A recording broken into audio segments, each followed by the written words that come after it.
Welcome to the Dream Life is Real Life podcast with your host, Hannah Hermanson, bringing you real life stories of people who realized their dreams to educate and inspire you to create your legacy of abundance now.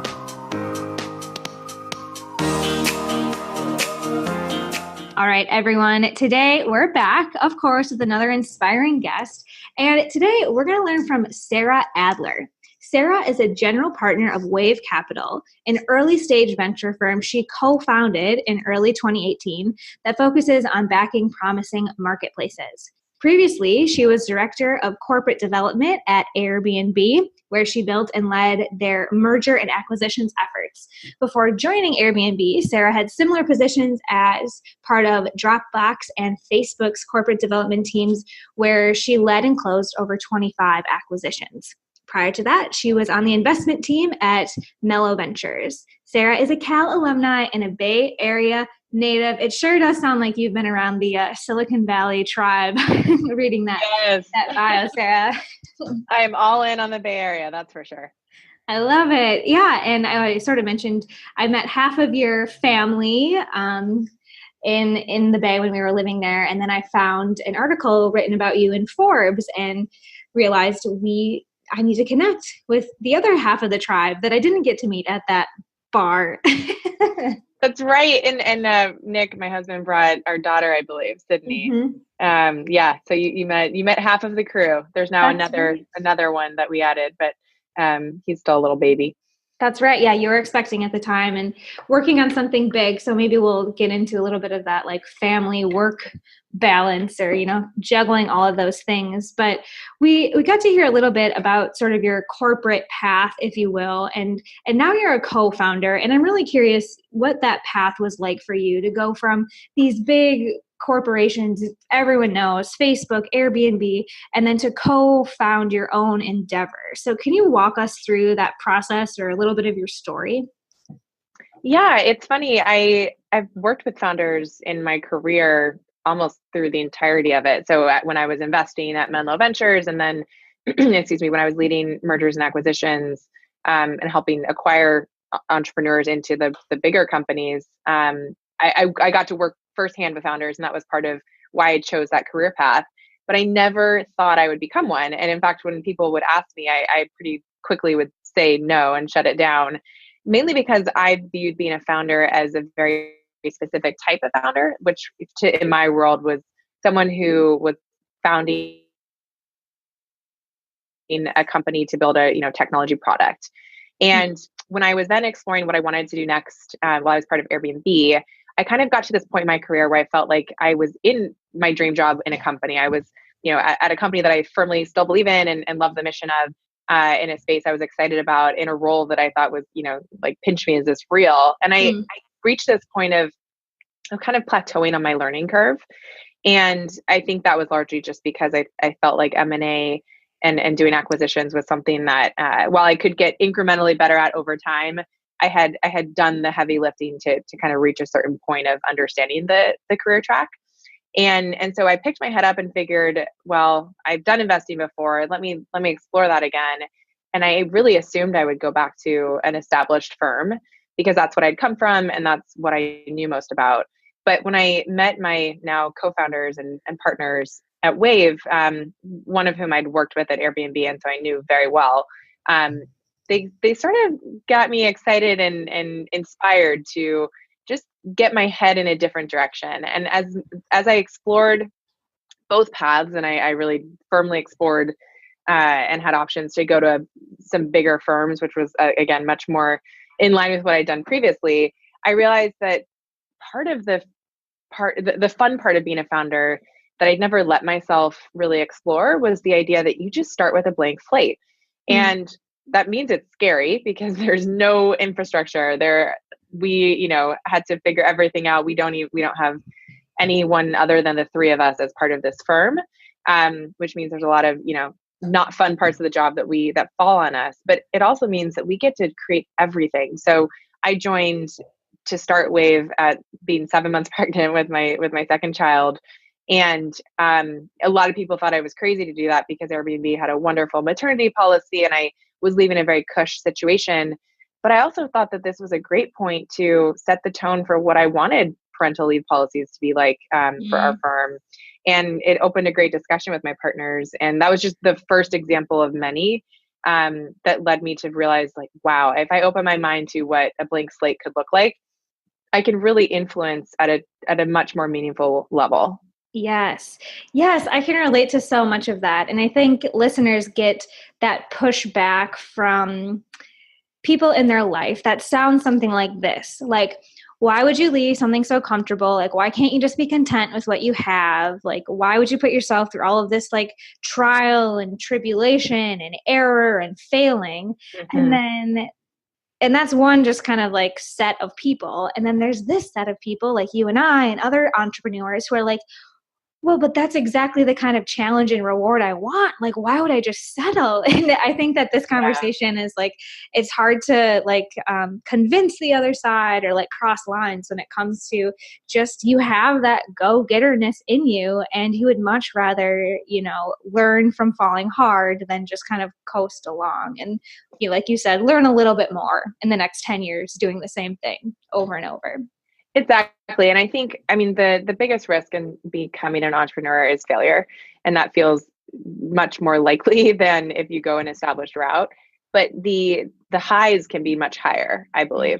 For example, in my now career, I'm able to, in addition to the learning and the intensity of learning that I'm going through right now as a founder, everything from how to set up a firm to how to fundraise. These are things that I wouldn't have had visibility into had I been in an established brand.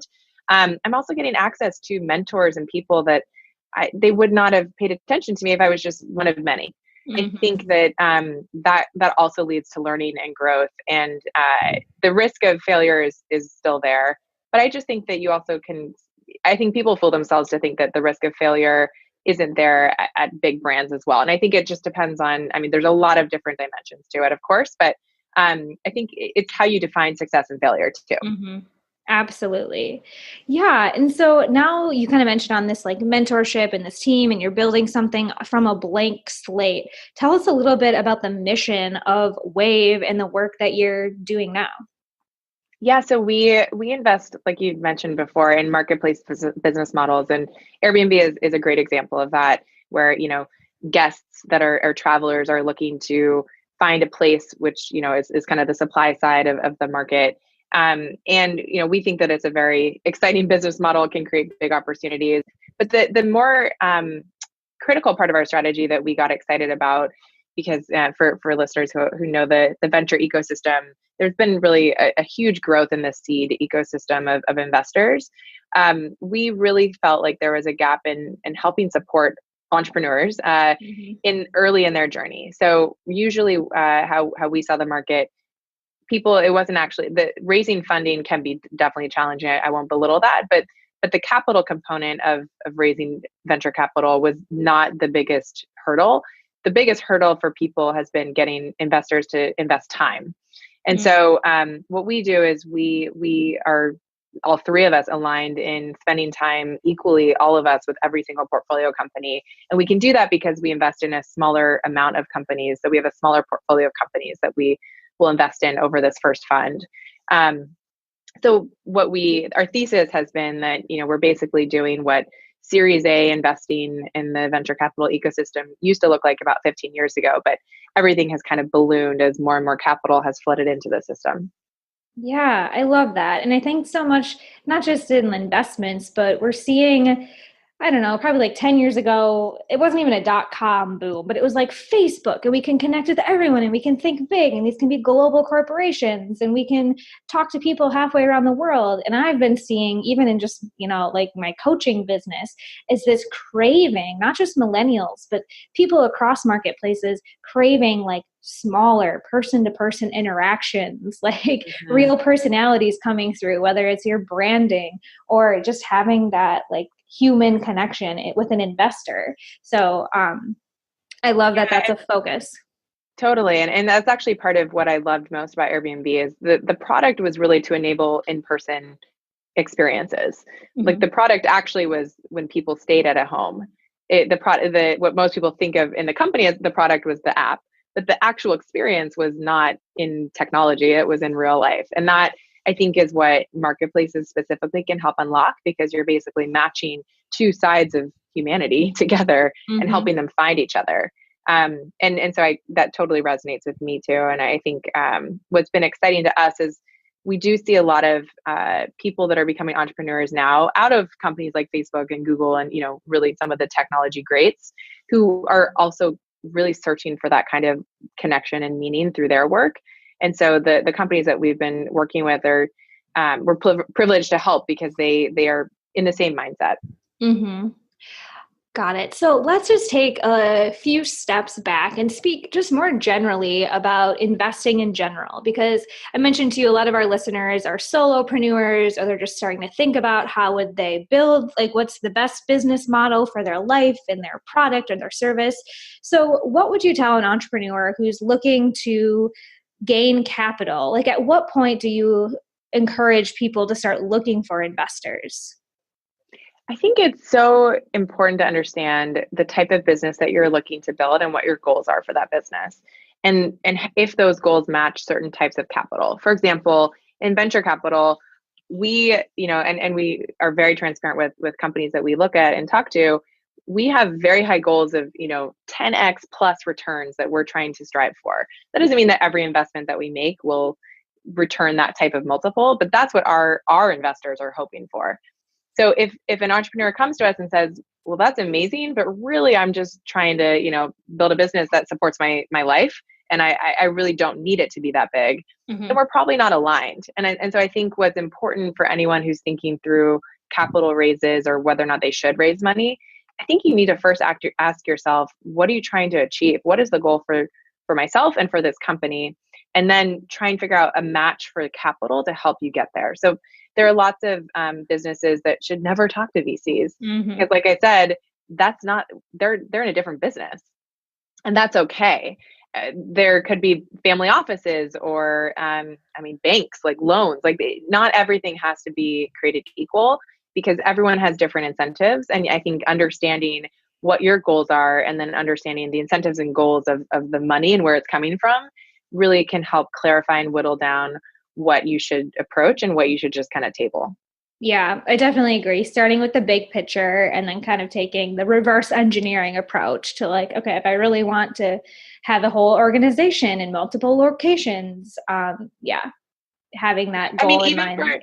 Totally. Even for example, starting a restaurant that, there have been restaurants that have been funded by venture capital firms, but that's a very different industry than, technology scale. And so does it make sense to raise money from a VC or try to raise money? It might just be you banging your head against a wall and a waste of time because it's just not the right fit. The businesses and kind of the growth numbers do not support a venture capitalist return.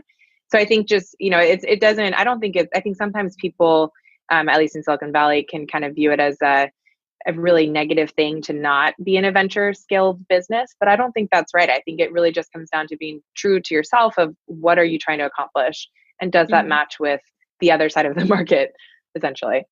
Yeah, definitely. And I'm assuming timing has a little bit to do with that too. And I'm curious, having started Wave, just, they talk about like that 3-year window when it's kind of the first 3 years are really gritty and you have to put in a lot more than you're usually getting out. So I'm curious for you in Wave, like what have been some of the biggest learning curves in this first 1 to 2 years of doing it on your own from a blank slate? Yeah, it's our entire fundraising process took about a year, which is, I don't know if some people think that's long or short. For us, it felt like a really long slog, and we had a lot of investors tell us no, some of whom ended up investing in us after telling us no multiple times, but it just felt like a very unending slog. So that first year was that. And then once we were in a place where we could say, okay, we've raised the fund, now we have to do the job. It was an interesting transition for us because we had to, and one of our advisors actually gave this piece of feedback. He said, take a moment to just take a breath and appreciate that you have now entered a new phase of the business. Don't worry about the fundraise. You have that locked in place. Now you need to focus on the actual work, which for us is making investments and finding entrepreneurs to partner with. But it does require a different mindset. And I think that piece of feedback was really helpful to us because so often you just get bogged down in the day-to-day and the grind that you forget to take that moment to just zoom out, reset, and realign your mindset towards the next phase of what the company and what the firm needs to be focused on. Yeah. And I would even add celebrate. I'm all about that. Yeah, If we're just like going and it's more and it's next and it's that constant grind, it's draining. And so, yeah, I love the reset, the celebration. And then what you're saying is so key, that resetting your mindset, because as entrepreneurs, what we did yesterday may never have to be done again. And so knowing, that it's always growth. Totally. I think it's hard sometimes in the moment to even appreciate what a mindset, how important that is, and or how much it can weigh or like lift off of you to have a different framing for how you're thinking about what you're focused on. So that was probably the biggest learning I've taken away so far.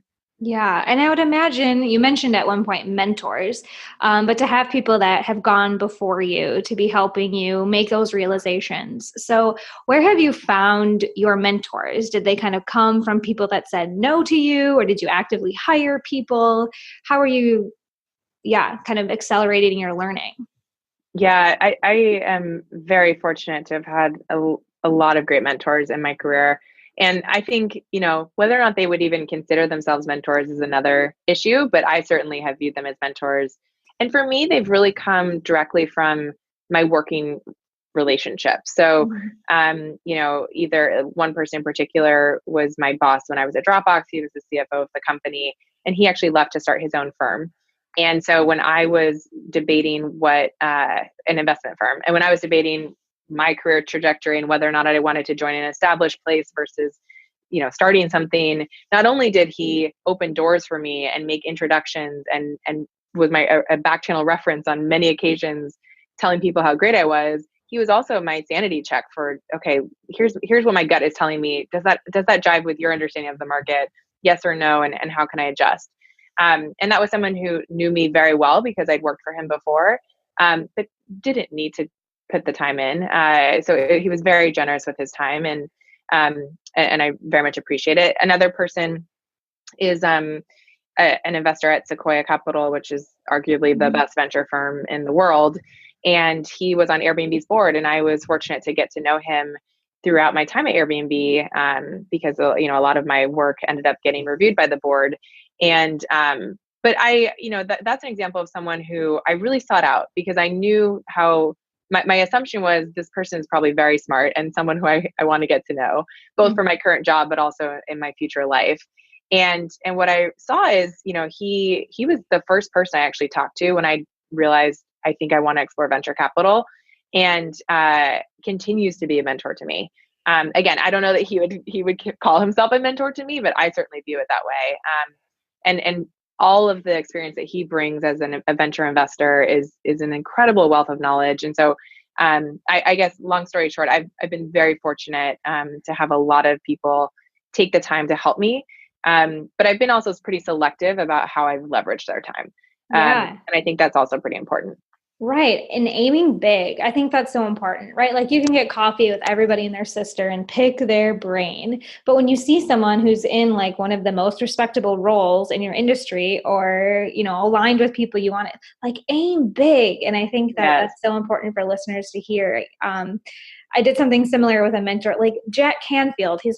He wrote Chicken Soup for the Soul, and he's like this big international personal development speaker. And I read his book and I was like, this is who I want to learn from. So I started showing up at his events and getting in his programs, and now he's a friend. And I think that there's so much power in just like, picking up your skirt and walking up to the people who are where you want to be. So totally. And I think we joke here at Wave that game respects game. So I think if people can see that you are excellent and that you're serious and that you're, someone that they respect, that goes a long way. Because I'm sure a lot of people have had other somewhat random people reach out to them in their life. And I'm actually usually pretty generous with my time, especially with women, because I really want to pay things forward. But sometimes it's a one-off conversation. Sometimes it sparks into a much deeper relationship with that person. And it really comes down to like, do we jive well together? Do I think I can actually be helpful? And do I want to invest the time? Because, for all of us, our time is limited. And so I think you want to pick and choose it wisely. And that usually correlates with, is this do I see some of myself in this person, or is there some reason why I think this person is great? Yeah. Yeah, absolutely. So you touched on women, and we've sort of skirted around the fact that you have 2 young ones. And I always hesitate to ask this question because, to be honest, if you were Sam instead of Sarah, I probably wouldn't ask this question. However, I know women listening are dying to know about your ability to raise a family and a business simultaneously. If you could just give like 2 words of wisdom to go-getting moms, what would you say to them? Yeah, I mean, this was a big decision point for my family when I was deciding to join and start Wave versus either stay at Airbnb or join an established firm, because I was pregnant and I already had a toddler around. And so my husband and I talked a lot about this. I think a few things. One, I really do believe that child rearing is amazing. It's super hard. But I think a lot of the complexity at this point is logistics. It's, figuring out how to manage our nanny with our preschool and pickups and drop-offs and those sorts of things. That's not to belittle the fact that, we have a toddler who has, plenty of annoying issues as well as every toddler does. But personality, I would say. Personality. Right? Got a lot of that. But I think, when I want the flexibility in my career and my life, it's obviously it's all the time, but it's definitely when she's, in junior high school, when she's in high school, when she's starting to grapple with like really hard stuff and everything from, like friends and school and colleges and all that stuff. Like I'd rather, for me, invest my time right now as much as I can in being incredibly heads down in my career. That doesn't mean that I'm not involved in my kid's life. I absolutely am. But this to me is the time to do it. Because it never feels like you ever have the time, but you really do. And I think part of that, and I will say part of what enables me to do that is a few things. One, I have a very supportive husband, who absolutely takes 50% of the work of child rearing. And that's very key. And 2, I have a lot of family in the area. So my husband and I are both local. We actually have each of the grandmas does a day a week of babysitting to help support our family. And, they're kind of there in a pinch when we need them. And so I think you can create other systems, but for us, that really has been meaningful. It takes a village. Totally. Yeah. So I actually thought I would never have kids, but if I ever did, I used to say, I just want to adopt a 16-year-old, like get through the awkwardness. Like, let's talk about real stuff. Let's like set you up for your adult life. And I know some people are the exact opposite who would say like, I want to be home when they're toddlers and teach them how to pee and whatever. But I'm like, no, I'm going to wait until they're like the basics, So, well, and the truth is I will say everyone, every woman has a different path, and every mother has, thinks they know what something will feel like, and then they have a kid and it probably feels different. I think for me, I don't think I'd be as good of a mom if I didn't work. So I don't feel guilty about that. I really am present when I'm with my kids, and I know that they are thriving and doing so well with the caregivers that we have. And, but yeah, I would probably go insane and drive my kids insane if I were staying at home. So it's a win-win for everyone. Yeah, I think that's it sounds like ridiculous, but to just be able to like own that, like I'm better when I am a working mom, and to kind of let go. I think, I talk to women, a lot of my clients are those that are trying to be everything to everyone every day. And you can't, you just can't. And I will say, I guess the final thing that I sometimes take for granted, but I have invested in, is having a really supportive network of, for me, working moms, who are friends anyway. And I can lean on for like quick help of, hey, have you dealt with this type of tantrum before? Or like the kids aren't sleeping again. Do you have any tips or tricks? That is obviously helpful, but also just like can we grab a glass of wine I and was just gonna, talk about how hard this is? This is insanely hard. And just to know that you're not alone, like everyone's there with you and you've got, people encouraging you and you're helping encourage too. I think that has been very critical. And I sometimes take it for granted, like I said, but I think it's something that people should definitely invest in. So real. Yes. Amazing. So we are nearing the end here, and I just have 3 last sort of rapid fire questions. Are you ready? Okay. Ready. All right. So the first question is for listeners, what is one action you would suggest they take today to help them get closer to their dream life? Oh man, that's a really good question. It really cuts to the core. It's funny. I think my process of figuring out wanting to be a founder was the first time in my career where I didn't have clarity on what I wanted to do. I was always the type of person who I knew what my next step was going to be. I saw it, I executed against it, I got it, and I obviously had a lot of luck playing into that, but I always had clarity on it. And this was the first time that I didn't. And ultimately, what gave me clarity and in terms of figuring out really what do I want to do with my life, was spending a lot of time. For me, I talked with people and friends and mentors who know me. Some people need to process by being alone. I needed to process by talking.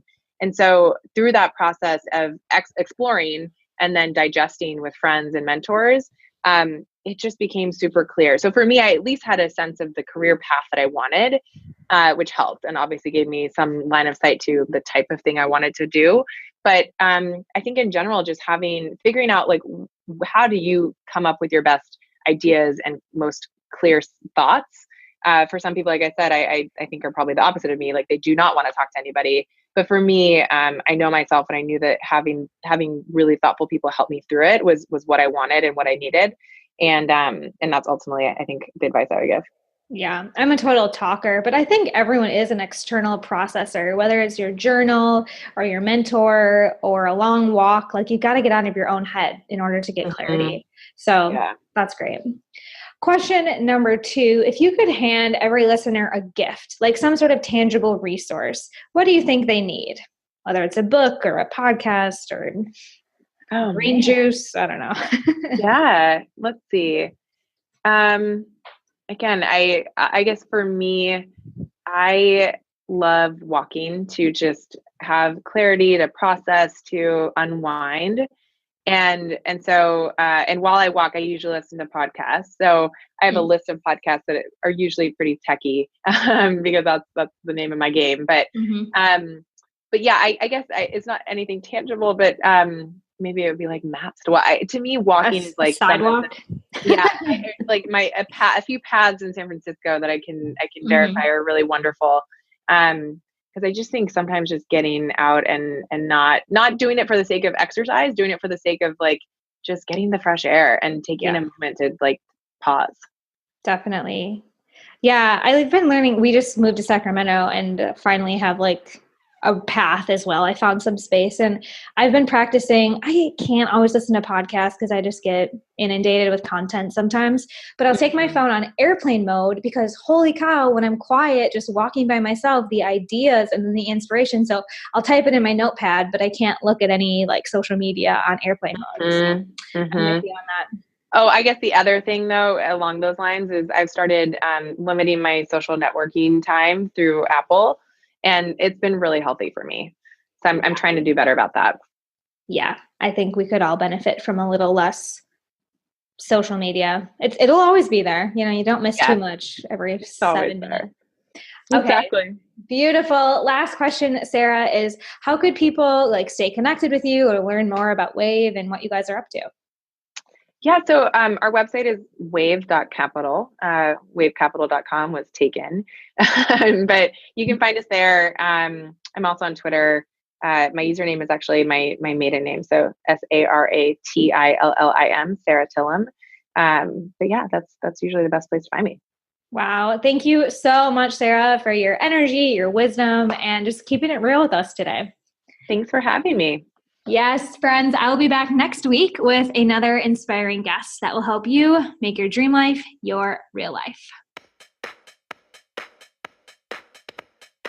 You've been learning how to make your dream life your real life with Hannah Hermanson.